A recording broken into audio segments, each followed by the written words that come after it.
जब द्रोणाचार्य जी ने देखा कि ये राजकुमार अस्त्र विद्या में प्रवीण हो चुके हैं, तब कृपाचार्य, सोमदत्त, वाल्मीकि, गंगानंदन, भीष्म, भगवान व्यासदेव जी, विदुर जी, धृतराष्ट्र जी, इन सबको बुलाया और कहा ये राजकुमार संपूर्ण अस्त्र शस्त्र विद्या से प्रवीण हो चुके हैं।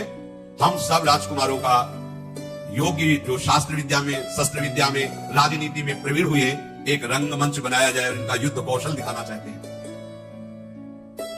धृतराष्ट्र उस समय राजगद्दी पर विराजमान थे, क्योंकि पांडु महाराज पधार गए थे तो यही राजा के पद में थे। आदेश हुआ,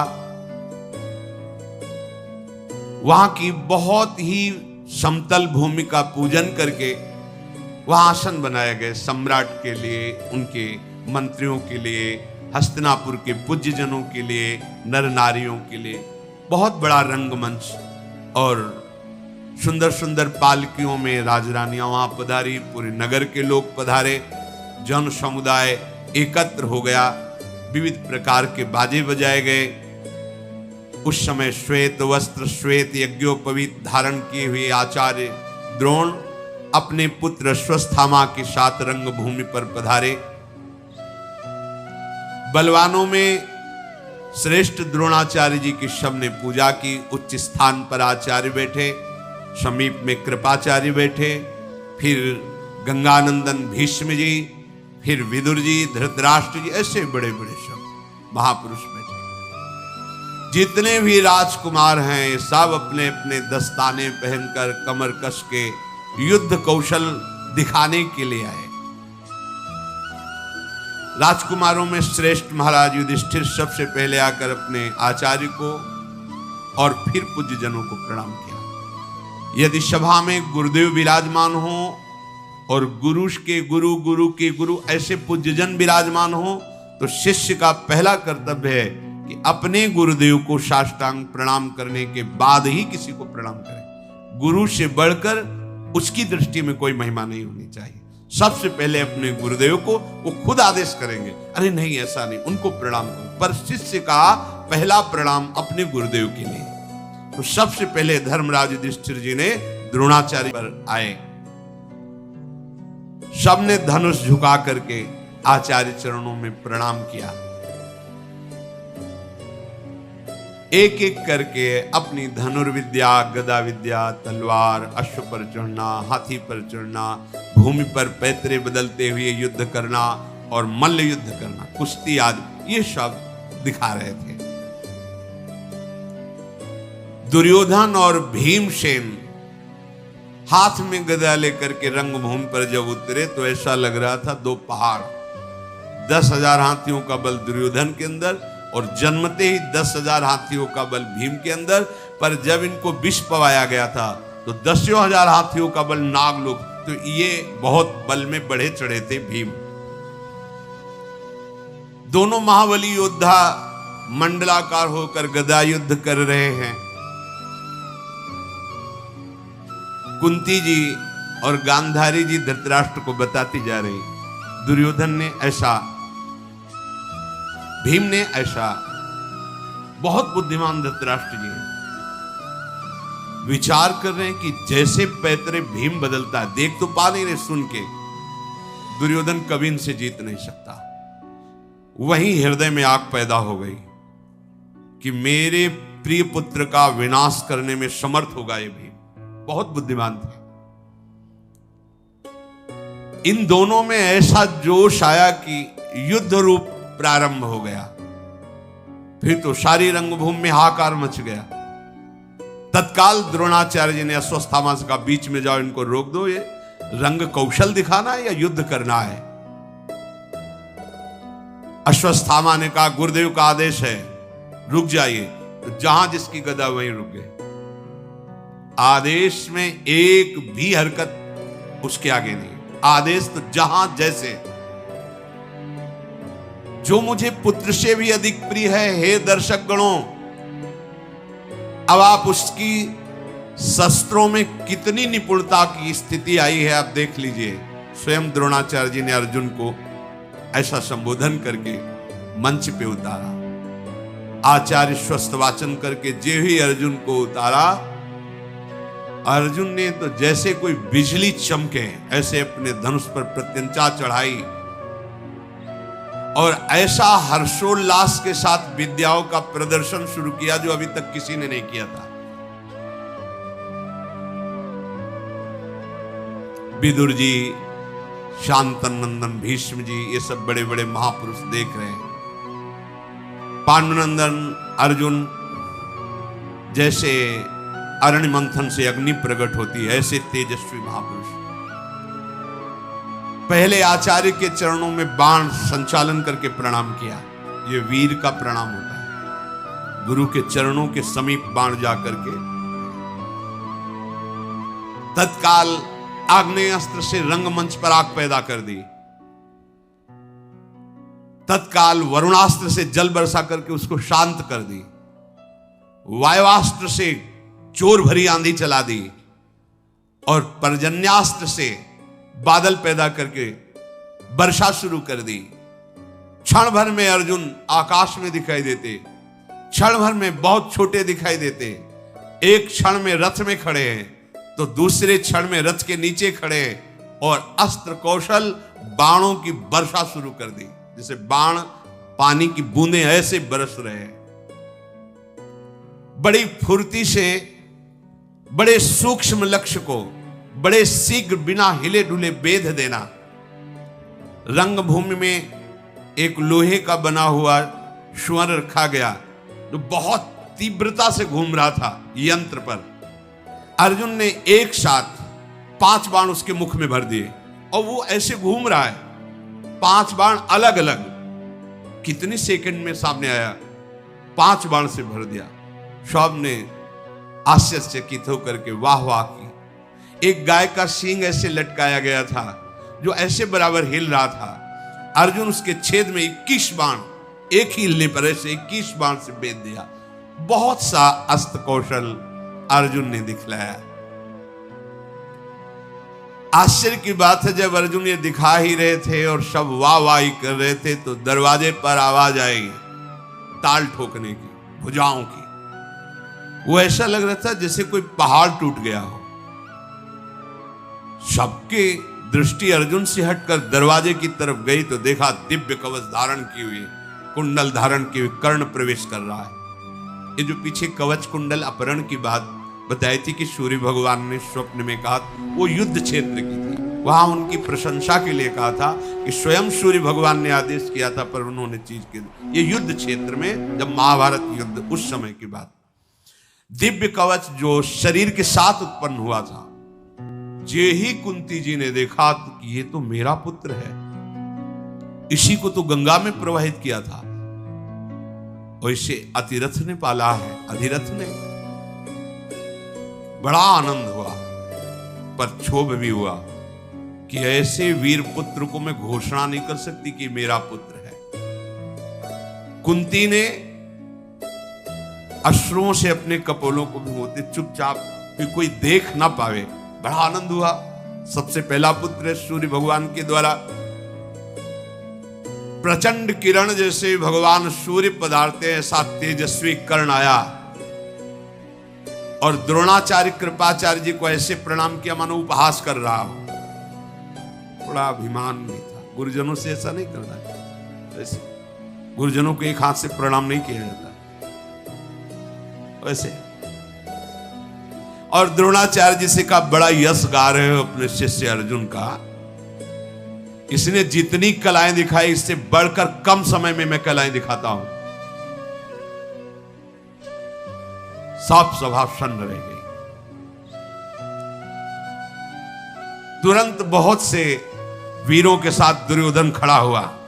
अवश्य अवश्य स्वागत है वीर तुम्हारा, क्योंकि वो तो चाह ही रहा था कि अर्जुन की समानता करने वाला कोई नहीं, कम से कम ये वीर तो बोल तो रहा है पर आज दिखाई भी देगा कि कितना वीर है।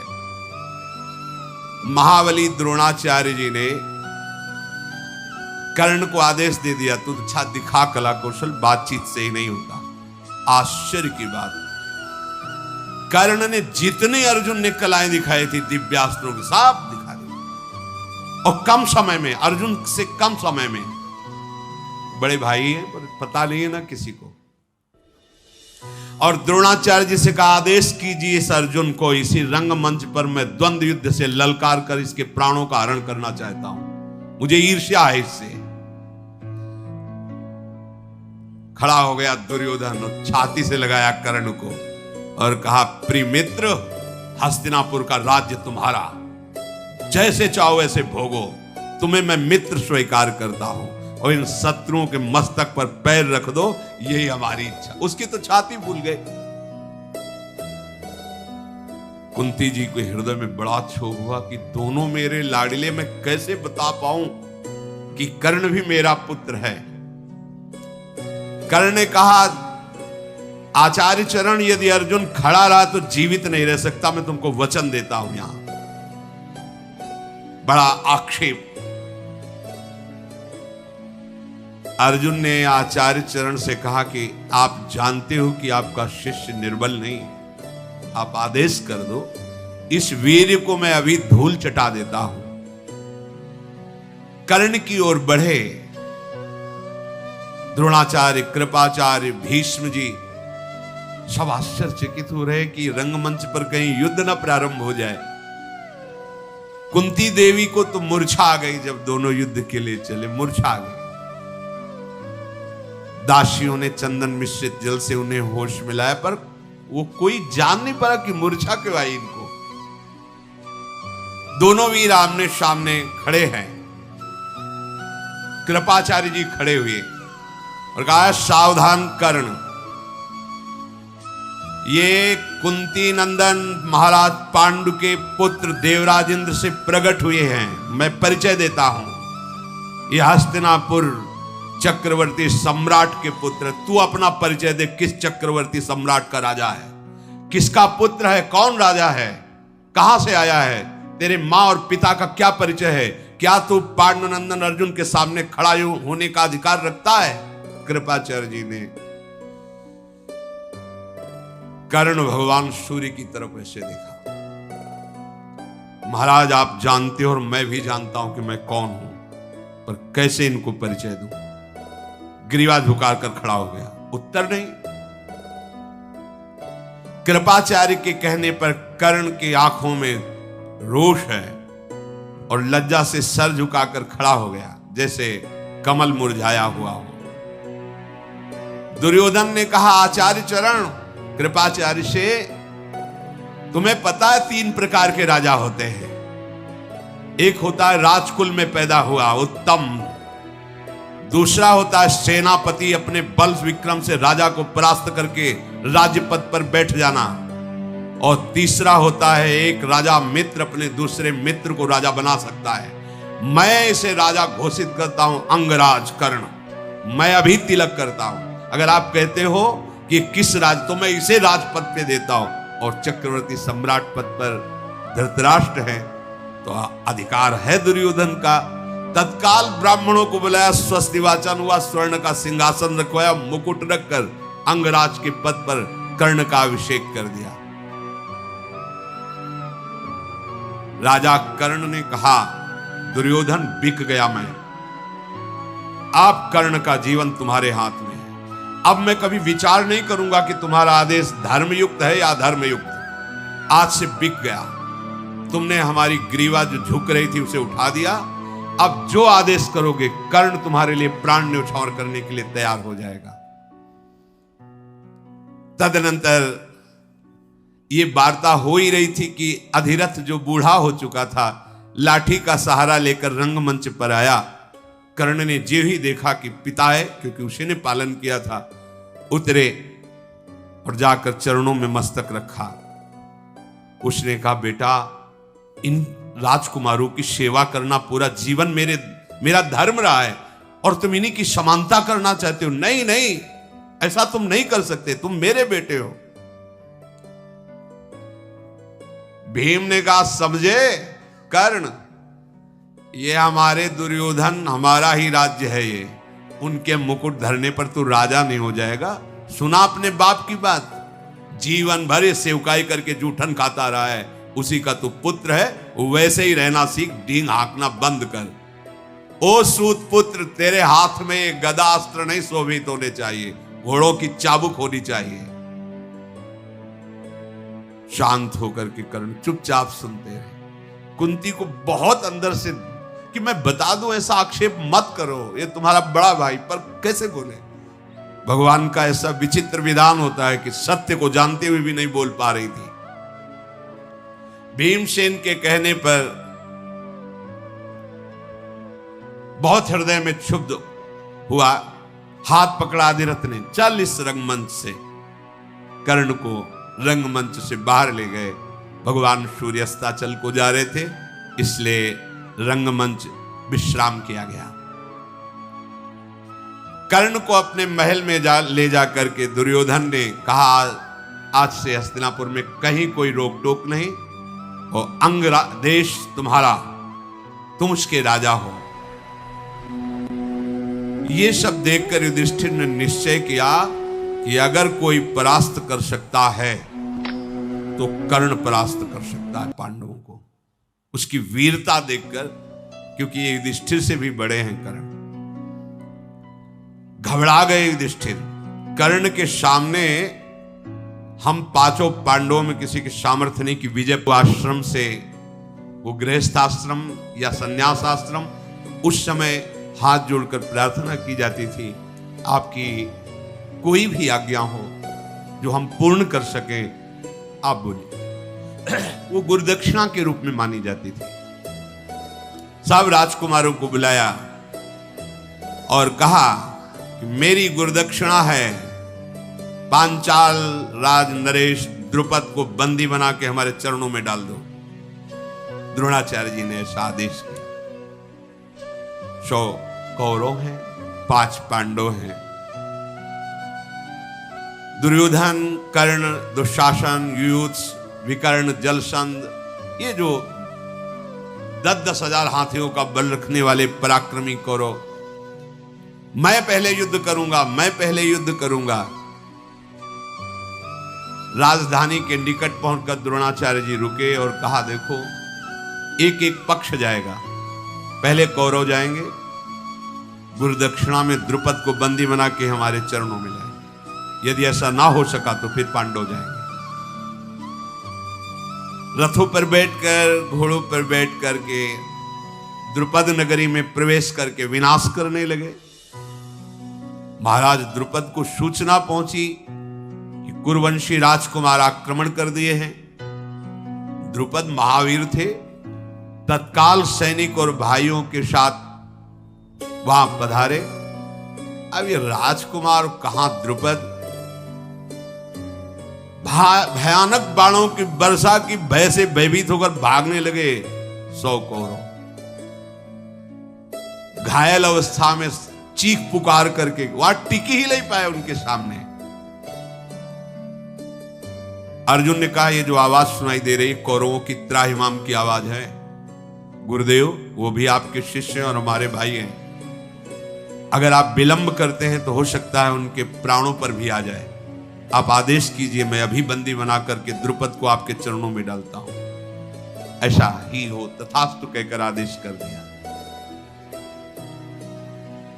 पांचाल द्रुपद बाणों से कर्ण को, दुशासन को, दुर्योधन को ऐसी मार लगाए, चीखते चिल्लाते हुए सब भाग पड़े, आर्तनाद करने लगे।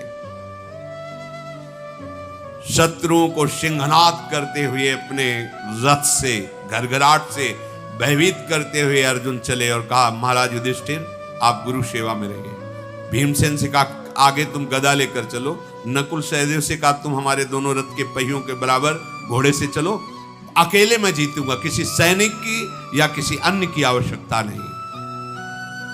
महाराज द्रुपद की सेना को जैसे कोई मतवाला हाथी वन उजाड़ते हुए चलता है, भीम अपनी गदा से रास्ता साफ कर, कोई सामने टिकता नहीं। ग्वाला वन में डंडे से जैसे पशुओं को हाँकता है, भीमसेन ने सारी सेना अकेले खदेड़ दी द्रुपद की। द्रोणाचार्य का प्री कार्य करने के लिए अर्जुन ऐसे बाणों की वर्षा कर रहे थे कि द्रुपद पक्ष को यह दिखाई ही नहीं दे रहा था कि चला कौन रहा है बाण। अंधेरा छा गया बाणों से। अर्जुन ने बड़ी फुर्ती से बाण संधान करके महाराज पांचाल नरेश द्रुपद के सारथी को मार डाला, ध्वजा काट दी, उनके धनुष की प्रतिंचा काट दी और कूद पड़े तलवार लेकर। और जैसे एक सिंह दूसरे सिंह को दबोच लेता है, ऐसे द्रुपद को पकड़ करके गर्दन नीची करके और अपने रथ पे डाल लिया और भीमसेन से कहा बस वापस चलो। अर्जुन को आते देख करके द्रोणाचार्य जी खड़े हो गए। द्रोणाचार्य के सामने जाके पटक दिया द्रुपद को चरणों में। द्रोणाचार्य जी खड़े थे, कहा हां भाई द्रुपद, वचन याद करो, राजा का मित्र राजा होता है, भिखारी नहीं होता। आज मैं राजा हूं और तू भिखारी, बोल मित्रता स्वीकार करता है कि नहीं? अब जब राजा ही चरणों में पड़ा हुआ है तो फिर द्रुपद के हृदय में भयंकर आग, राष्ट्र को रौंद दिया अकेले भीम ने। द्रोणाचार्य जी हंसे, बोले हम दयालु ब्राह्मण हैं, मारेंगे नहीं तुम्हें, क्षमा करते हैं, पर अब पूछते हैं हमसे दोस्ती करोगे? जैसे सभा में गए थे तो कहा था भिखारी तेरी मेरी क्या मित्रता, अब बोलो मेरे से मित्रता करोगे? तुम कुछ नहीं हो इस समय में, तुम्हारे प्राण भी हमारे अधीन है। हाथ जोड़ करके द्रुपद ने कहा मुझे पता नहीं था कि ब्रह्म बल सबसे श्रेष्ठ होता है। अब मैं आपके चरणों में पड़ा हूं, चाहे जीवन दान दो या आप मार दो, पर आप जैसे पराक्रमी महात्मा के पराक्रम को मैं ऐसा नहीं जानता था। द्रुपद ने कहा। उनका द्रुपद तुम आज भी मित्र हो, सम्मान के साथ जाओ, पर आधा राज्य हमारा और आधा तुम्हारा। पांचाल नरेश का आधा राज्य द्रुपद को दिया और आधा द्रोणाचार्य जी ने लिया। द्रुपद को छोड़ तो दिया, पर द्रुपद ने कहा क्षत्रिय बल से तो तुम्हारा नाश नहीं कर पाए हम और न कर पाएंगे, अब मैं ऐसे ब्राह्मण को ढूंढूंगा जो तुम्हारा नाश कर दे, क्योंकि मैं सहन नहीं। ये ईर्ष्या द्वेष जय पराजय ये बिना भगवान के भजन के शांत नहीं होती।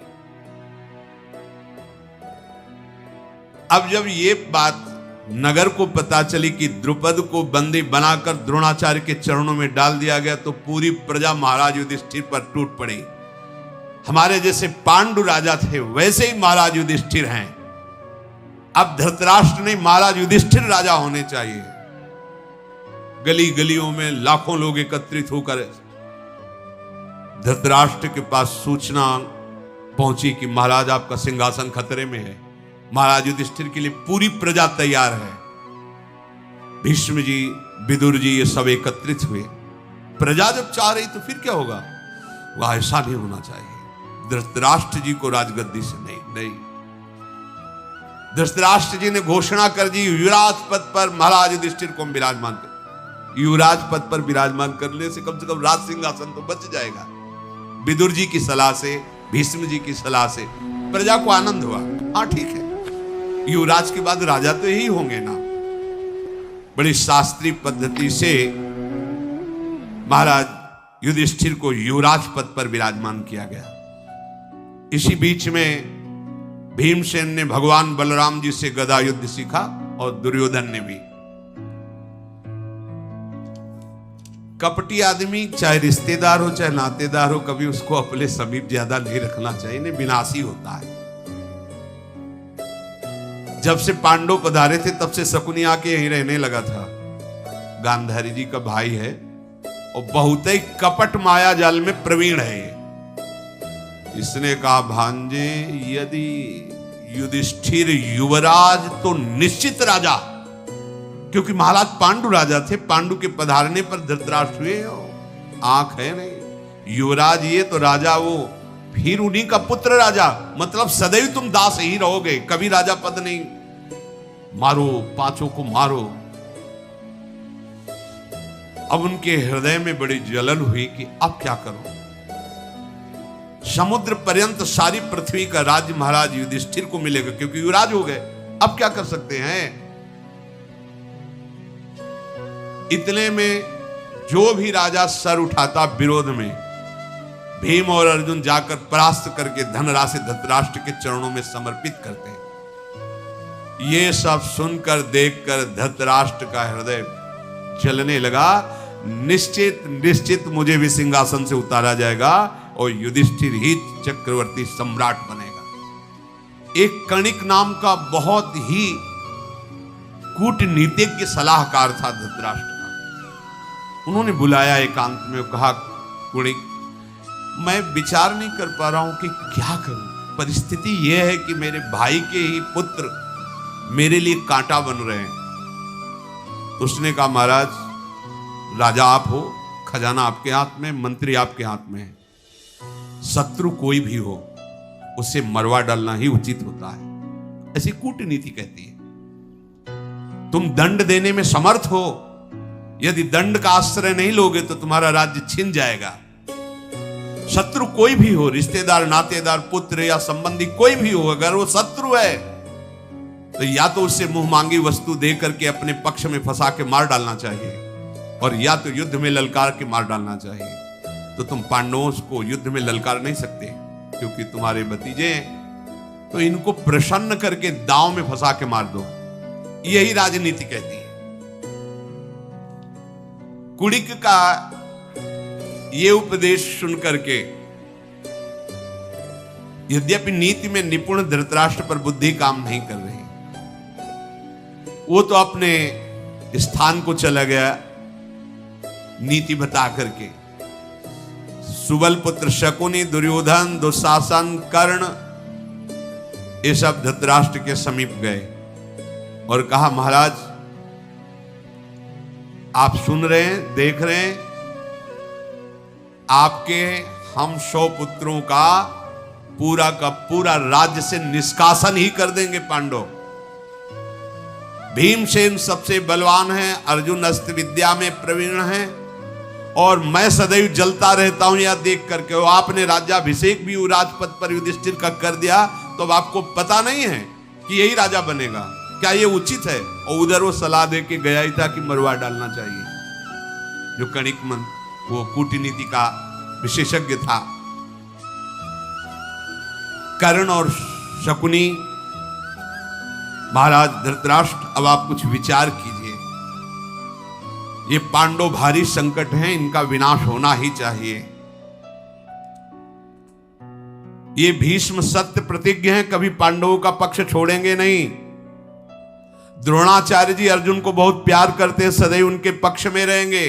युवराज पद दे ही दिया है, अब हमारे लिए क्या रह गया है? विचार कीजिए महाराज। अब ऐसी दशा में हम क्या करें? आप हमारे पिता हो और राजा भी हो, क्या हमको ऐसे ही दास बना के इनका रखोगे? पांडु महाराज इतने सद्गुण संपन्न हुए, इसलिए बड़े आप थे पर राजा आप नहीं बने, आंखों के कारण, आंखें अंधी थी। अब आप राजा बने, मेरा अवसर था तो युवराज बना दिया युधिष्ठिर को। महाराज आप कुछ तो कीजिए। अपने पुत्रों की बात सुनकर और उस कूटनीतिज्ञ की सलाह से बड़ा विचार किया कि क्या किया जा सकता है। आप लोग ही बताओ क्या कर सकते हैं? धृतराष्ट्र जी ने ऐसा पूछा तो उनका, महाराज हमने विचार किया है, एक बार हस्तिनापुर से हटाओ, वारणावत है, ये बात फैलाई जाए कि वारणावत बहुत सुंदर है, हम वहां बहुत बड़ा मेला लगा रहे हैं, पांडवों को कुंती के साथ जाकर वहां कुछ दिन रहना चाहिए, दर्शनी नगर है, दर्शन करना चाहिए, मेले में जाना चाहिए, एक बार आप हस्तिनापुर से हटाओ। ठीक है। दुर्योधन ने बहुत से राजमंत्रियों को पैसे देकर पूरे नगर में, वारणावत बहुत अच्छा है, वहां ऐसा, वहां जाना चाहिए युधिष्ठिर को, जिसे प्रजा विरोध न करे। प्रजा में हो गया, अच्छा हम लोग भी जाएंगे देखने के लिए। धृतराष्ट्र ने बुलाया पांडवों को और कहा, बेटा जीवन भर पांडु ने हमारे साथ सद्व्यवहार किया है और तुम भी वैसे ही हमसे प्रेम करते हो। मेरा हृदय कह रहा, मैंने सुना है वारणावत बहुत सुंदर है, क्या तुम देखना चाहोगे? अपनी मां के साथ वारणावत चले जाओ, कुछ दिन वहां।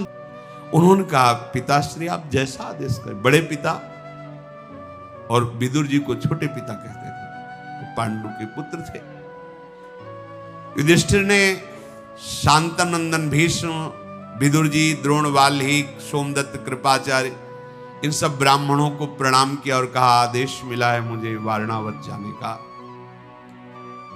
धृतराष्ट्र जी के आदेश को कोई काट नहीं सकता, पर सब चिंतित हो गए, अचानक ये आदेश कैसा। पांडुनंदन युधिष्ठिर, भगवान तुम्हारी सदैव रक्षा करें, ऐसा बुजुर्गों ने सबने आशीर्वाद दिया। वारणावत जाने की आज्ञा दे दी। दुर्योधन बड़ा प्रसन्न हुआ।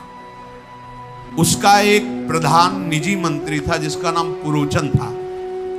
पुरोचन को बुलाया और कहा, पुरोचन, ये धन धान संपन्न संपूर्ण पृथ्वी जैसी हमारी वैसी तुम्हारी, तुम्हें एक कार्य करना है, तुरंत तुम वारणावत पहुंचो और एक महल का निर्माण करो। अब वहां चक्रवर्ती सम्राट धन की तो कोई कमी नहीं है। ऐसा भवन निर्माण करो जिसमें चारों ओर बहुत सुंदर कमरे, बहुत सुंदर शैया भवन, ऊपर से रत्न लगे हों और अंदर में घी, तेल, चर्बी, लाह, ये सब मिलाकर मोटी मोटी दीवारें बनी हो, ऊपर से रत्न और नीचे अंदर सब ये पेट्रोलियम, जिसमें आग लगते ही पूरा का पूरा महल भस्म हो जाए। और ये लोग जब पहुंचे तो गांव के महल में रखना, जब तैयार हो जाए पूरा तब कहना कि आपके लिए एक निजी महल तैयार किया है, आप कुछ समय तक उसमें वास करें और अवसर मिलते ही आग लगाकर पांचों पांडव और कुंती को वहां भस्म कर देना। चारों तरफ पूरे महल में सन, तेल, घी, लाह, चर्बी, लकड़ी ऐसे लगाना कि कोई जान न पाए, ऊपर से रत्नों का लेप। बड़ी सावधानी से गुप्तचरों के द्वारा भी पता नहीं चलना चाहिए कि मेरे द्वारा ऐसे भवन का निर्माण किया जा रहा है। पांडवों को ऐसे विश्वास दिलाना जैसे तुम उनको बहुत प्यार कर रहे हो। जब पांडव जल जाएं तब तुम भी बाहर खड़े होकर के रोना कि हाय ये क्या हो गया, कैसे आग लग गई, क्या हो गया, ऐसे, और हमें सूचना देना। पुरोचन ने वैसा ही करने का ठाना जैसा दुर्योधन ने कहा था। शीघ्रगामी रथ पर आरूढ़ होकर वो वारणावत पहुंचा और गुप्त रूप से रात्रि में सब सामान मंगवाता और महल का निर्माण शुरू किया। पांडव जन हस्तिनापुर को प्रणाम करके दुखी होकर के चले तो उनको पहुंचाने के लिए द्रोणाचार्य, कृपाचार्य, विदुर जी और बड़े बूढ़े हस्तिनापुर के साथ कुछ दूर छोड़ने के लिए गए। धृतराष्ट्र यद्यपि ये नहीं जानते थे कि वहां आग लगाने का प्लान ये लोग कर रहे, वो केवल दूर भेजना चाहते थे। महाराज युधिष्ठिर विदुर जी की तरफ देख रहे थे। सभा साथ चल रही थी पर बार बार विदुर जी की तरफ की कोई संकेत, कोई इशारा।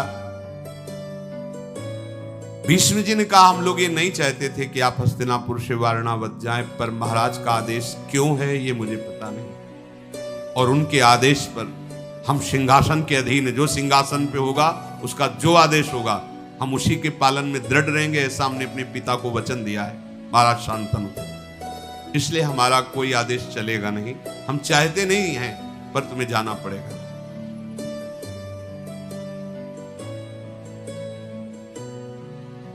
धृतराष्ट्र के इस आज्ञा पर कोई विरोध नहीं दे सका। विदुर जी ने सोचा कि एकांत मिले तो कुछ बात करूं, पर एकांत क्या, सब साथ है, तो भाषा बदल दी। वो भाषा केवल युधिष्ठिर को पता है क्योंकि वो धर्मराज के अंश से है, म्लेच्छ भाषा। उन्होंने, विदुर जी ने म्लेच्छ भाषा में बोला जिसका अर्थ है,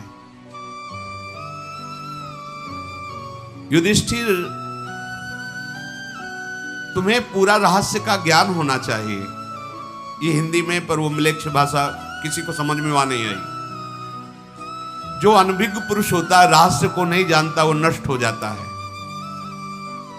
जो शत्रु की नीति शास्त्र का अनुसरण करने वाली बुद्धि को समझ नहीं लेता है, वो उसे समझ लेने पर कोई ऐसा उपाय कर सकता है, पर जो समझ नहीं लेता वो भस्म हो जाता है, नष्ट हो जाता है। एक ऐसा तीखा शस्त्र है युधिष्ठिर, जो लोहे का नहीं बना है पर पूरे शरीर को भस्म कर देगा। जो उसे जानता है वो उस आघात से बचने का उपाय कर लेता है।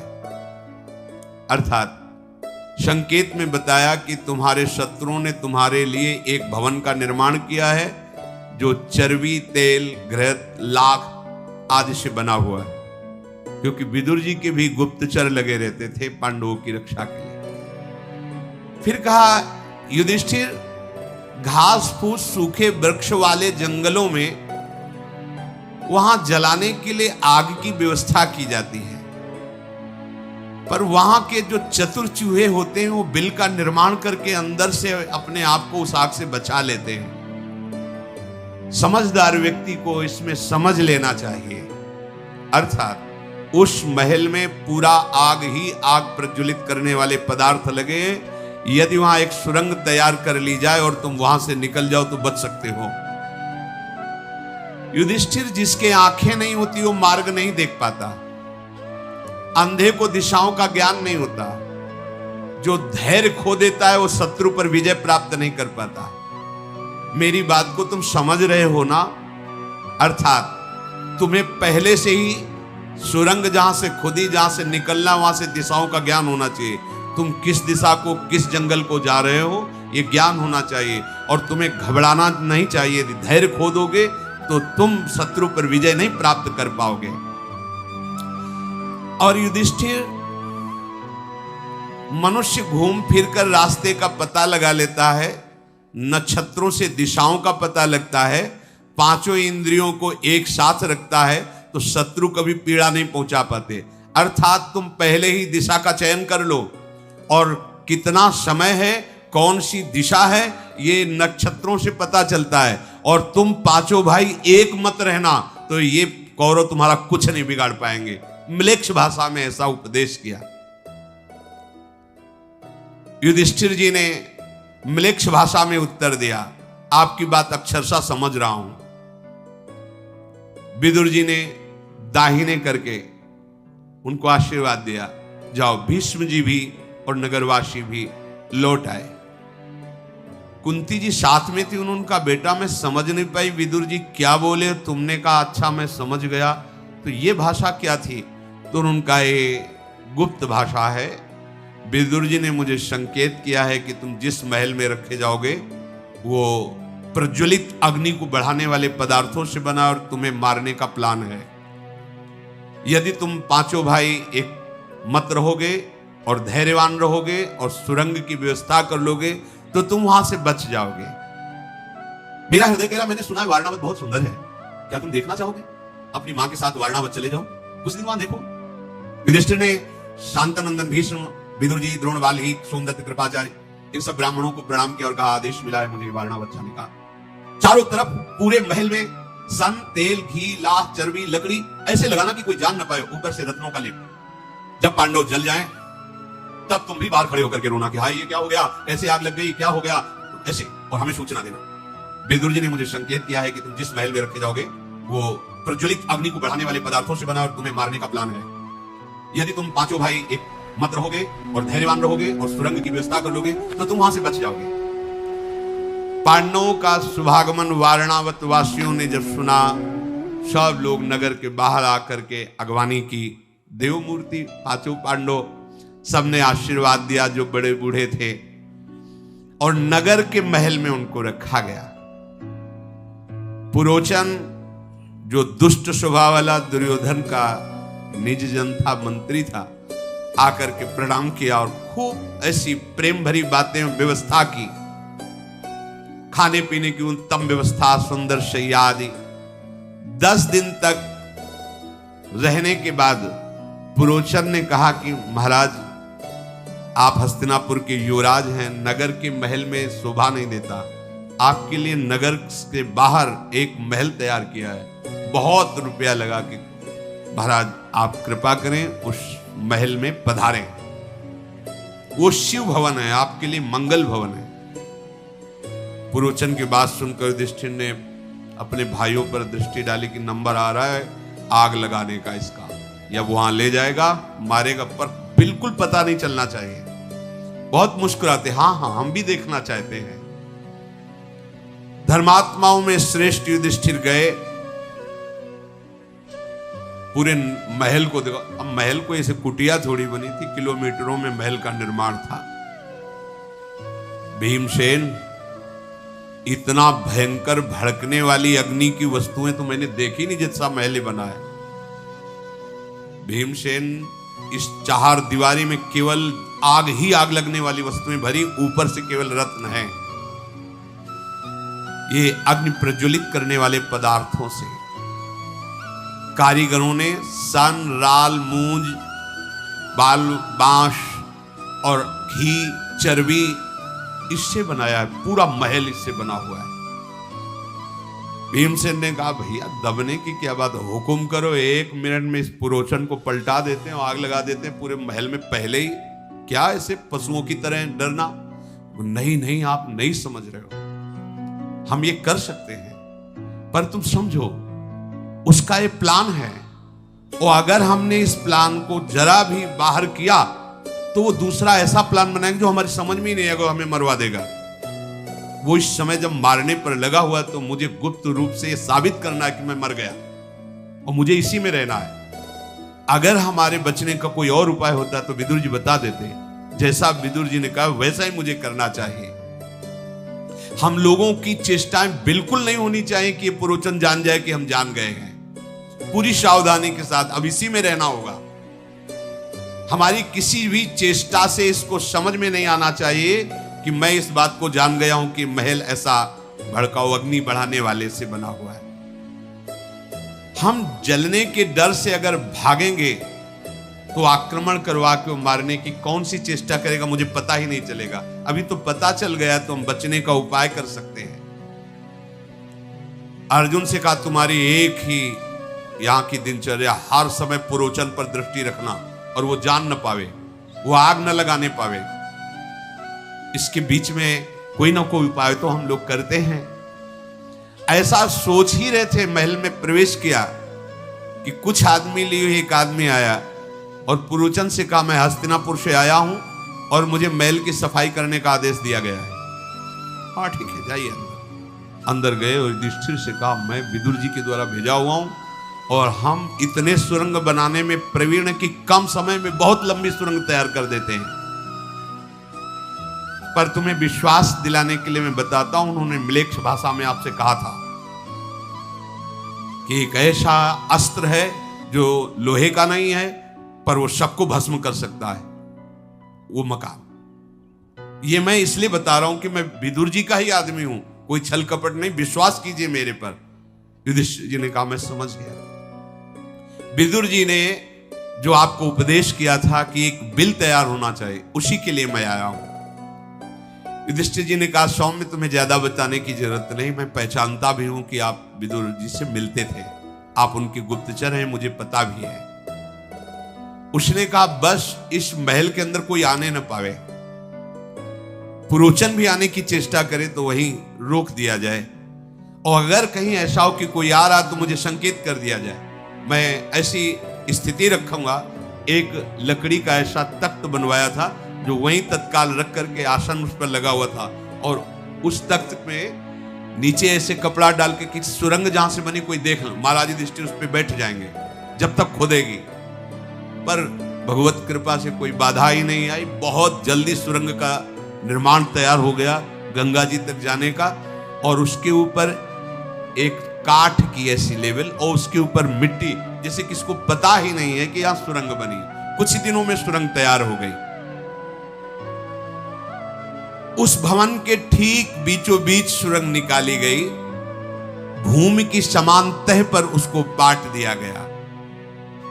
पुरोचन के भय से उस सुरंग खोदने वाले ने पूरा ऐसा मुख बंद करके मिट्टी डाल दी कि जैसा महल की अन्य भूमि वैसे ही वो भूमि। पांडवों ने कहा, बहुत बड़ा काम हो गया, बचने का उपाय हो गया। भीमसेन ने कहा कि वो आग लगावे इसके पहले हम लगा दे तो कैसा रहेगा, वो भी जाए, वो भी तो मजा चखे, महल निर्माण किया है। तो उस दिन क्या था कि कुंती जी ने ब्राह्मणों को और भूखों को भोजन पवाने के लिए निमंत्रण दिया था। तो एक भीलनी भी आई थी जिसके 5 लड़के थे। ये पुरोचन हम पर विश्वास कर रहा है और विश्वास दिला के धोखा देगा, इसलिए भैया बढ़िया बात बन गई। अब वो जो भीलिनियां आई थी वो जंगल से शराब लेके आई थी, तो उस भीलिनी ने भी शराब पिया, उसके पुत्रों ने पिया, खूब खीर पुआ पाया और वहीं महल में सो गए। ब्राह्मण लोग पाके चले गए। पुरोचन आराम कर रहा था। भीमसेन ने गदा उठाई, एक गदा मारी तो जो सुरंग का दरवाजा था टूट गया, निकलो बाहर। और वहीं से आग लगाई जहां पुरोचन सो रहा था। पूरा महल वो इतना प्रज्वलित है, एक जगह छुआती पूरा महल बम से, जिसे बम फूटता है ना, ऐसे पूरा महल आग आग हो गया। रात भर आग जलती रही, इतना उसमें सामान था। अब तो वारणावत में हाहाकार मच गया, ये क्या हुआ। महल में अचानक आग लग गई, सब लोग पांडव भस्म हो गए। बड़ा आर्त भाव। अब भगवान की देखो लीला की, 5 पांडव मर गए और कुंती भी मर गए। इसके प्रमाण के लिए भीलनी उसके 5 पुत्र वहीं जल गए। चारों ओर आग ही आग। पूर्वासी जन दीन ताले हाय हाय करके सब घेरे हुए हैं आसपास। ये पुरोचन जरूर पापी इसी में लगा रहा कि पांडवों का विनाश कैसे। धिक्कार है धृतराष्ट्र की बुद्धि को, धिक्कार है दुर्योधन की बुद्धि को। ऐसा पूरी रात खड़े रहे। जब दिन हुआ तब वहां जांच शुरू हुई। लोग ऐसे, वो जो सुरंग बनाने वाला था बड़ा प्रवीण था। प्रथम गेट से लोग देख रहे हैं कौन जला, वो भाग के वहीं गया जहां सुरंग थी और सारी आग सब भर के कि सुरंग का नामो निशान न रहे, अपने आदमियों के साथ, और फिर आकर उनके बीच में सम्मिलित हो गया। इधर भय से युक्त तो पांडव हैं, सुरंग से जा रहे हैं और लंबी सुरंग। जब बाहर निकले सुरंग से तो थक गए, क्योंकि भय भी था और हृदय कि अब ये जब हमारे विनाश के लिए कौरव पक्ष लग गया तो कहां तक हम बचेंगे। कुंती जी बैठ गए, मेरे से चला नहीं जाता, राजमाता है। नकुल सहदेव भी, भीम ने भयंकर रूप धारण किया, कुंती जी को ऐसे बैठाला, नकुल सहदेव को यहां बैठाला, अर्जुन और युधिष्ठिर को ऐसे टांगा, चल पड़े। भीम चारों को ऐसे, महापराक्रमी परम वेगशाली भीम ऐसे लेकर के अपने मां को और चारों भाइयों को चल रहे हैं। रास्ते में जो मतलब यहां से रास्ता नहीं, पहाड़ है, एक लात मारते वहां से गली बन जाती है। कोई वृक्ष सामने आता जरा से धक्का में गिरा देते। वायु वेग से, पवन पुत्र हैं भीम, तो वो रास्ता बनाना नहीं पड़ता, जिधर से चलते रास्ता बनता चला जाता। तेजस्वी वायु की गति के समान अपने पैरों की ठोकर से पृथ्वी को विदीर्ण करते हुए आगे बढ़ रहे थे। परम ज्ञानी विदुर जी ने पहले ही नौका लगा रखी थी गंगा जी के किनारे। जब वहां गए तो नौका को चलाने वाला आया, प्रणाम किया और कहा, मुझे विदुर जी ने आपकी सहायता के लिए भेजा है और मैं उनका हूं, इसलिए आपको बता रहा हूं कि आपको उन्होंने म्लेच्छ भाषा में उपदेश किया था और ये उपदेश किया था, क्योंकि विश्वास होना, पता नहीं दुर्योधन का आदमी हो तो। उन्होंने कहा, मुझे विश्वास है।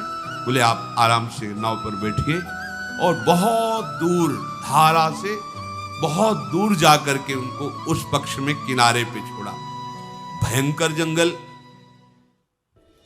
पूरे जंगल में कहीं पैर रखने की जगह नहीं, बड़े बड़े कांटे बांस ऐसे जैसे जंगल होते हैं और बड़े ही हिंसक जंतु। कुंती जी ने कहा, आप कहां जाएं? चारों को लिया, बड़े वेग से आगे बढ़े। आगे बढ़ने पर कुंती ने कहा, मैं प्यास से प्राण त्याग रही हूं, बहुत प्यास लगी है, मुझे पानी चाहिए।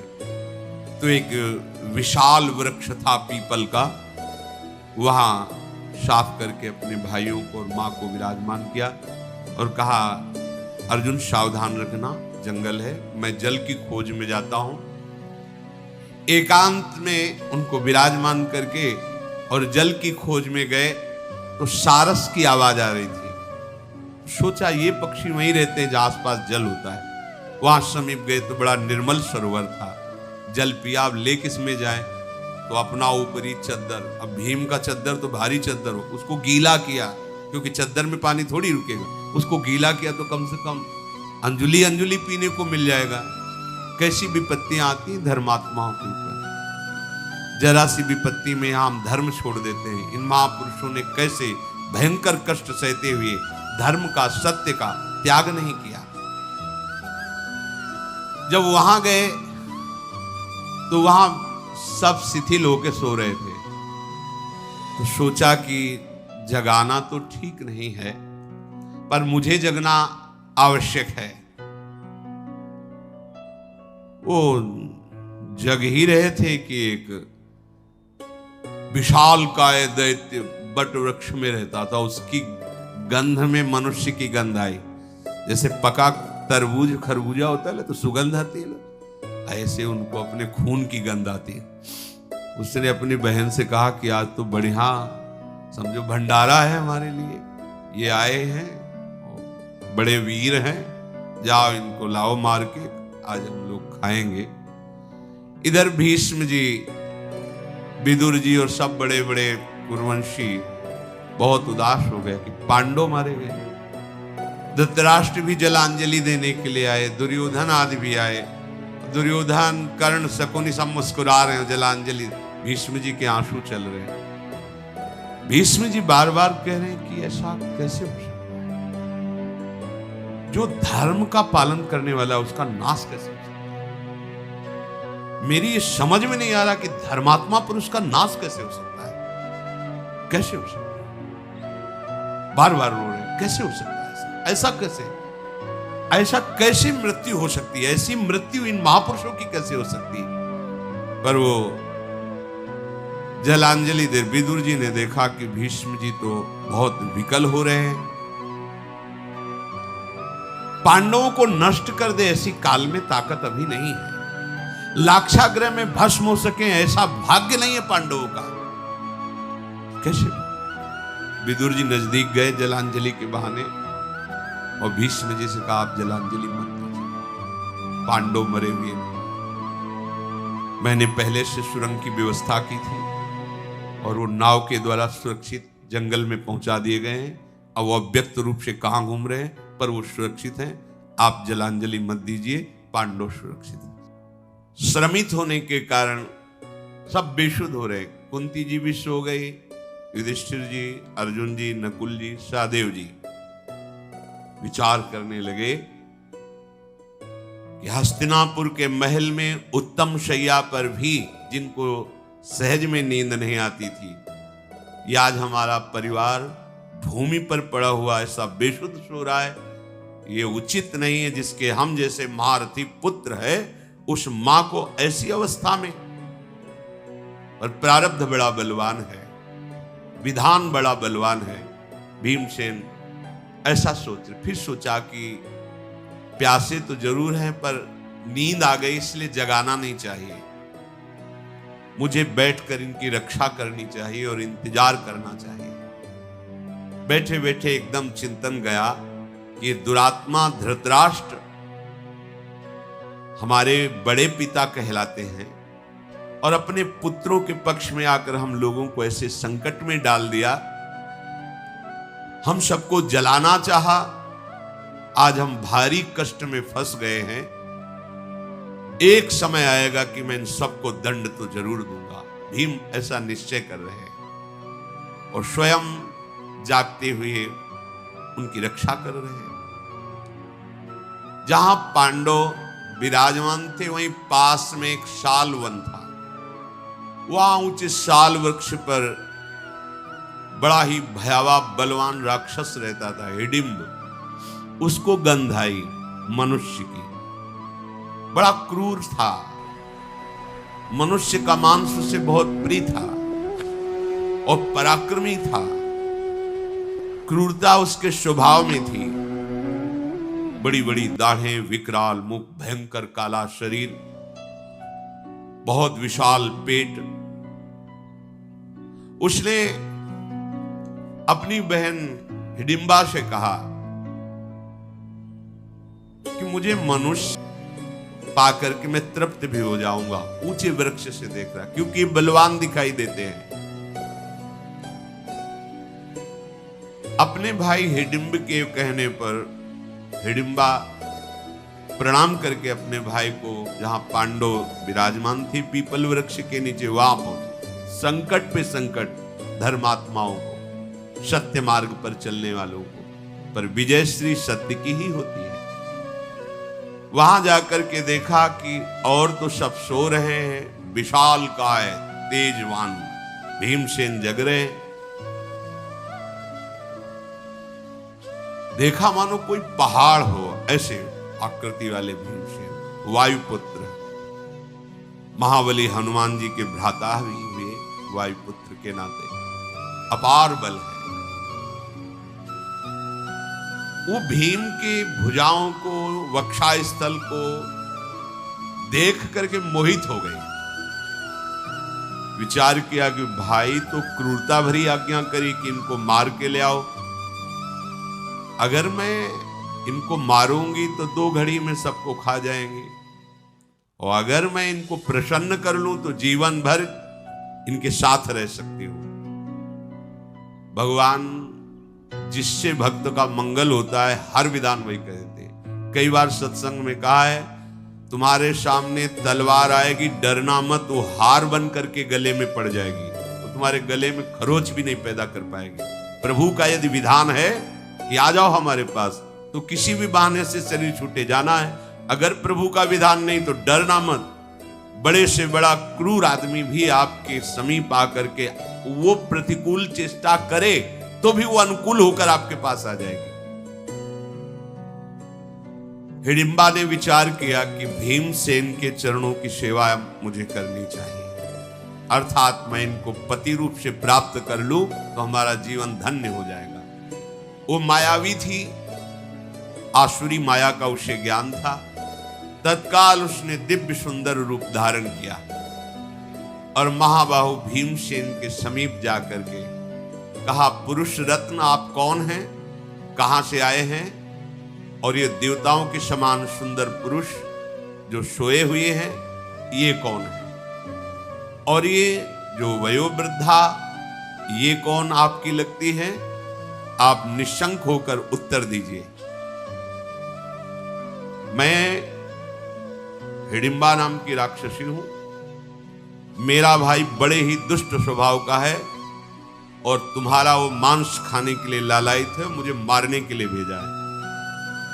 आपका तेज बल और भुजाएं देखकर मैं आपको अपने पति के रूप में वरण कर लिया है। महाबाहो, तुम चिंता मत करो, जितना मेरे भाई में बल है उससे अधिक मेरे में बल है। मैं भाई से अधिक माया का ज्ञान रखती हूं, आसुरी माया का, इसलिए हम उसको परास्त करके तुम्हारी रक्षा कर लेंगे यदि आप हमें स्वीकार करें तो। मैं आपका भला चाहती हूं, अगर आपने ठुकरा दिया तो आपके भी प्राण जाएंगे और मेरे भी प्राण जाएंगे, क्योंकि मैंने निश्चय किया है कि ज्येष्ठ भ्राता युधिष्ठिर जी मेरे गुरु के समान हैं। जब तक वो पत्नी को स्वीकार नहीं करते तब तक मैं कैसे स्वीकार कर सकता हूं? मैं परिवेत्ता नहीं बनना चाहता। परिवेत्ता कहते हैं बड़े भाई के अविवाहित होने पर छोटा भाई विवाह कर ले, ये निंदनीय माना जाता है, उसे परिवेत्ता कहते हैं। इसलिए मैं ऐसा कर्म नहीं कर सकता जो धर्म के विरुद्ध है। राक्षसी ने कहा, यहां धर्म की बात नहीं, तुम्हारे प्राणों की रक्षा की बात मैं कर रही हूं। आप इनको जगा दीजिए, मैं आपको और आपके परिवार को अपनी पीठ पे लाद के वायु वेग से जहां आप कहोगे वहां पहुंचा दूंगी, इस राक्षस से बचा लूंगी। भीमसेन ने कहा, तुम राक्षस की चिंता मत करो, मुझे तुम्हारी सहायता की जरूरत नहीं है। मेरी भुजाओं में आकर ऐसा कोई दैत्य राक्षस है ही नहीं कि जो जीवित बच जाए, तुम इसकी चिंता मत करो। जाओ या रहो, हमें तुम्हारी किसी सहायता की जरूरत नहीं। अगर तुम्हें लगता है कि तुम अपने भाई का सहयोग कर सकती हो तो स्त्री समझकर तुम्हें छोड़ रहा हूं, नहीं अब तक तुम्हें यमपुरी पहुंचा दिया हूं।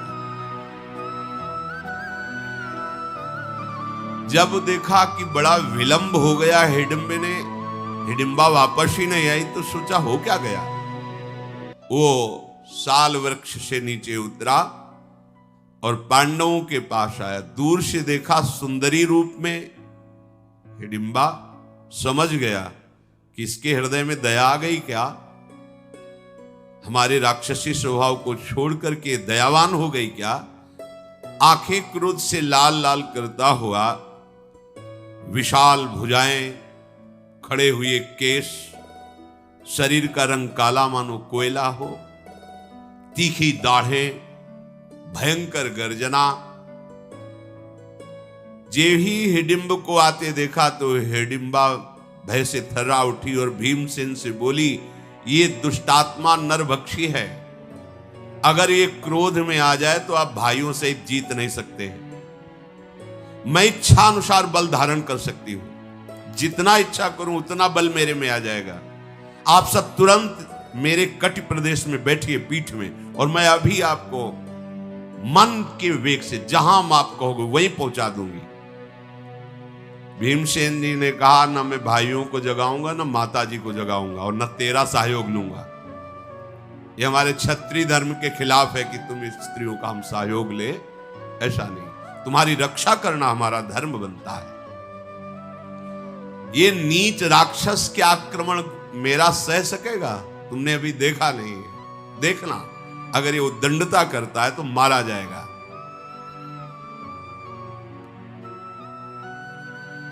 हिडिंबा ने कहा कि मुझे तो आप देवताओं के समान बड़े कोमल दिखाई दे रहे हैं, तुम मनुष्य हो, जानते नहीं राक्षसों के प्रभाव को, मैं जानती हूं। नरभक्षी राक्षस हिडिंब क्रोध में भरकर दोनों की बातें सुन रहा था।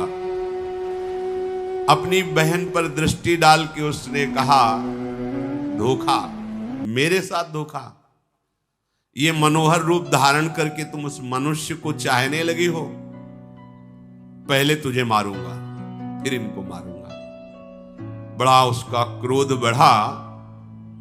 भूखा तो था ही, वो क्रोध से अपनी बहन को मारने के लिए, ए दुराचारणी, तू मेरी बहन होकर के भी मेरा पक्ष छोड़कर इस मनुष्य का पक्ष ले रही है, तू कलंकिनी है, ऐसा कहकर मारने के लिए आगे बढ़ा। योद्धाओं में श्रेष्ठ भीमसेन ने अपनी भुजा से उसे रोक लिया। भीमसेन आज तक मनुष्य मिले होंगे, लेकिन हम जैसे नहीं मिले होंगे। राक्षस कुलांगार, तू इस वन में आने वाले वनवासी ऋषि मुनियों को मार करके खाने की शक्ति रखता है। जितनी ताकत हो तेरे में लगा के देख ले, मेरी भुजाओं के बंधन से छूट जा। भारी गर्जना वो राक्षस करने लगा। ऐसी गर्जना में पांडव जग गए, माता कुंती जग गई, और वो देव स्वरूप धारण किए हुए हिडिंबा भी वहां खड़ी थी। लाख उपाय किया, लेकिन वो भुजाओं से नहीं छूट पाया। भीमसेन ने पकड़कर उसे ऐसे पटका कि 32 हाथ दूर घसीटता हुआ चला गया। फिर भीमसेन गर्जना करके उसकी पीठ पर प्रहार किया घूंसे से। महाबली भीमसेन का प्रहार उसके लिए असहनीय हो गया। फिर भी वो हिम्मत करके गुथा जैसे दो बलवान गजराज भिड़ गए हो, ऐसे भीमसेन और वो असुर। पांडवजन जाग गए। माता कुंती ने पूछा हिडिंबा से, तू कौन है? सुंदर रूप वाली यहां मेरे पास कैसे खड़ी है? और ये क्या हो रहा है? किससे युद्ध हो रहा है? कुंती जी के इस प्रकार पूछने पर हिडिंबा बोली, मैं कोई देवी नहीं हूं, मैं एक राक्षसी हूं।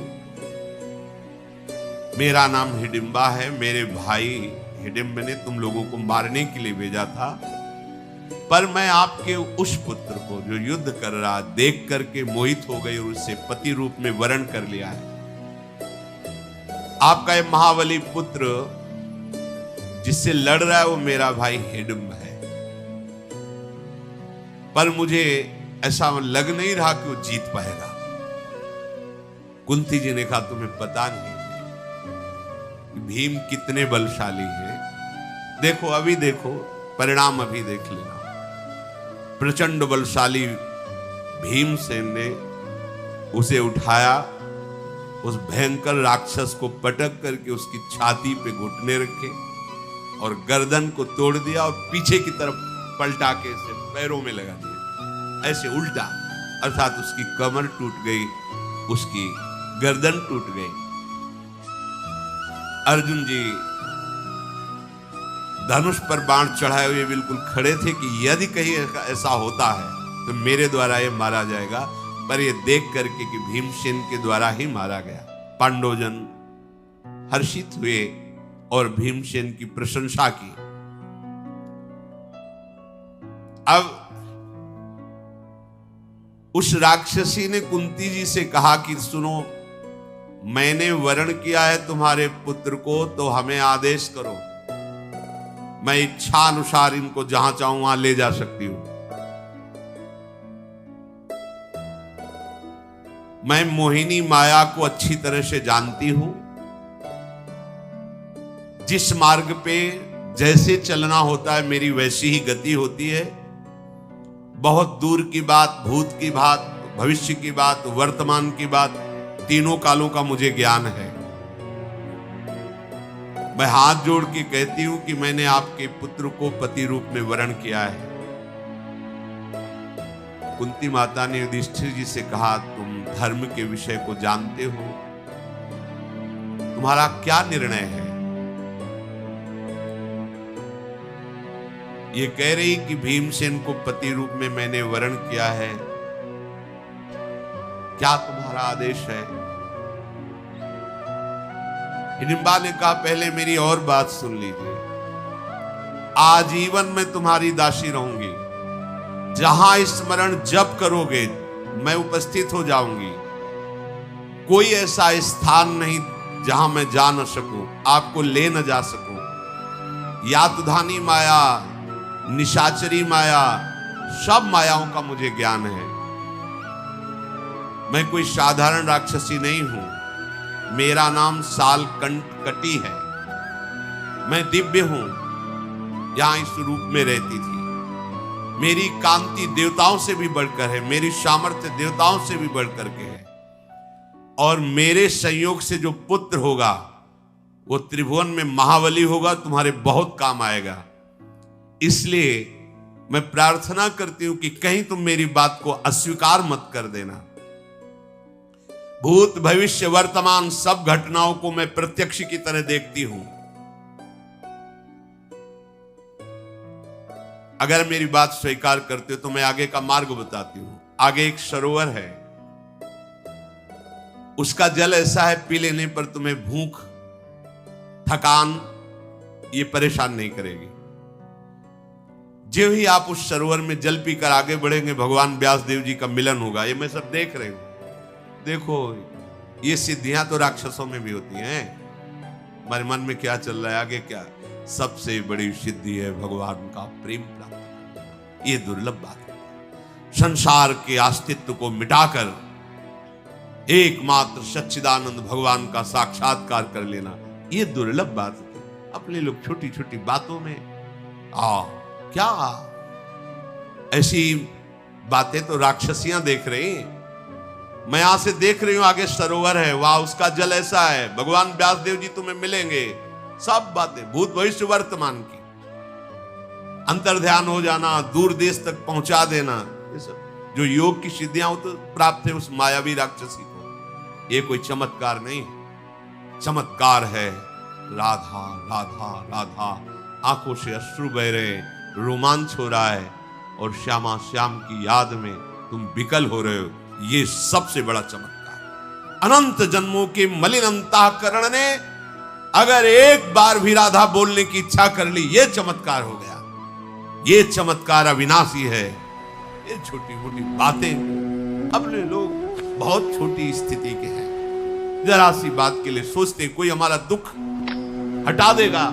जब हमारे मन की बात जान गई तो हटा, 24 घंटे तुम अपने मन की बात जानते हो, तुम नहीं जानते अपने मन की बात। क्या खास बात हो गई? पांच भौतिक पर्दा लगा हुआ शरीरों में, एक ही मन सृष्टि में है, वो अंश रूप से सब जगह विभाजित होकर चल रहा है, उसमें तदात्म हो जाओ, पूरी सृष्टि के मन की बात जान लोगे, क्या हो जाएगा इससे? हो क्या जाएगा? मन की बात जान लेने से कुछ हो जाएगा क्या? क्या होना है? मन को सावई मना कृष्ण पदारविंदयो। अब बात बनी, आपके मन को बलात् अपने भजन के प्रभाव से घसीटकर प्रियालाल में लगा दे, ये चमत्कार है। अनंत जन्मों की बिगड़ी बनती है प्रभु के चरणों में चित्त जोड़ने से। नहीं ये छोटी मोटी मायाओं की सिद्धियां जो राक्षसों के अंतर। देखो कमल नयन भगवान व्यास देव जी आपका परम मंगल करेंगे अपने उपदेश से। मैंने सब देखा है, वारणावत में तुम्हें महल के अंदर जलाने की चेष्टा सब देख रहे हूं। ये क्यों बताया? कि विश्वास हो जाए कि मैं इतनी सामर्थ्यशाली हूं। हिडिंबा का ये वचन सुनकर कुंती देवी प्रभावित हो गई कि ऐसे संकट में भगवान ने ही इसे भेजा है। युधिष्ठिर जी से कहा, धर्मात्माओं में श्रेष्ठ बेटा, मैं जो कहती हूं बहुत ध्यान दीजिए।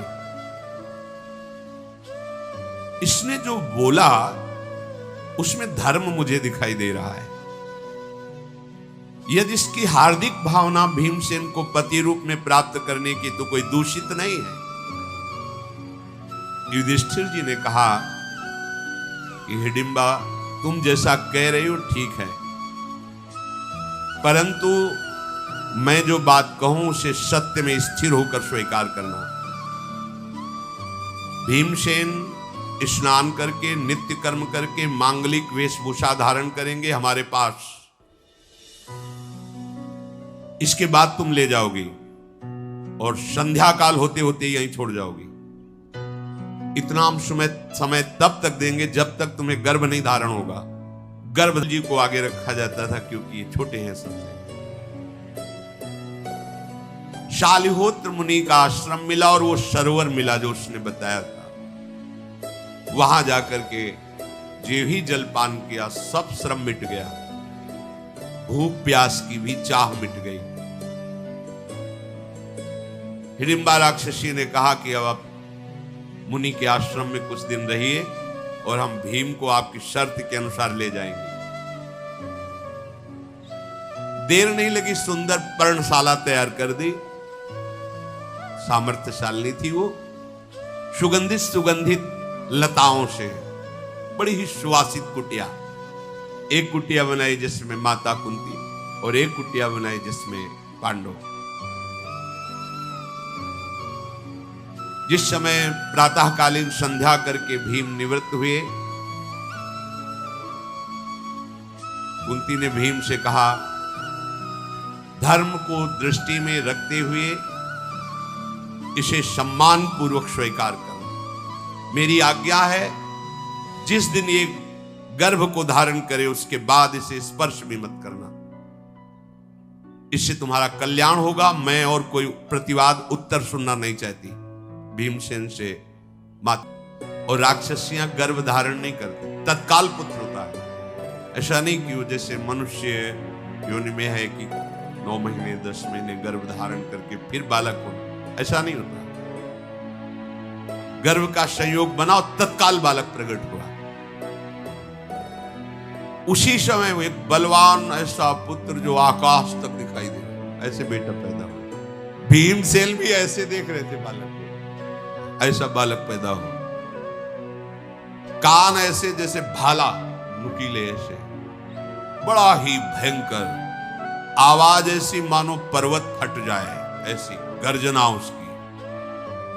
विशाल काय शरीर, शत्रुओं का दमन करने के भावना से नाक और आंखें फड़क रही थी।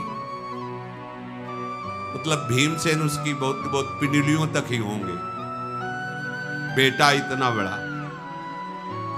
वो घुटने के बल होकर प्रणाम करके भीमसेन से कहा, कोई भी पिशाच, राक्षस, गंधर्व, देवता, ऐसा नहीं कि मैं क्रोध में भर जाऊं और मुझे परास्त कर दे। मैं इतना शक्ति का अनुभव कर रहा हूं।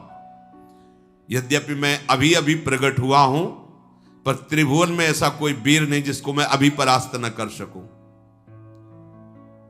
राक्षसियां जब गर्भ धारण करती तो तत्काल उसको जन्म दे देती हैं और इच्छानुसार रूप धारण करने में ये समर्थ होती है।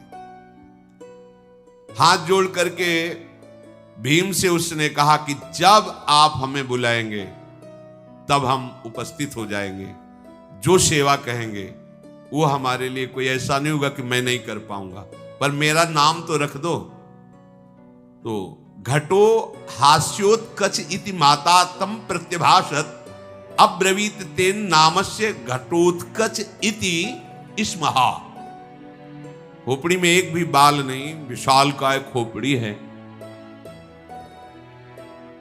उत्कच माने घट, बाल रहित, केश रहित, इसलिए घटोत्कच। कच माने होता बाल, घटो एकदम एक भी बाल नहीं, बाल रहित सिर होने के कारण उसका नाम घटोत्कच रखा गया।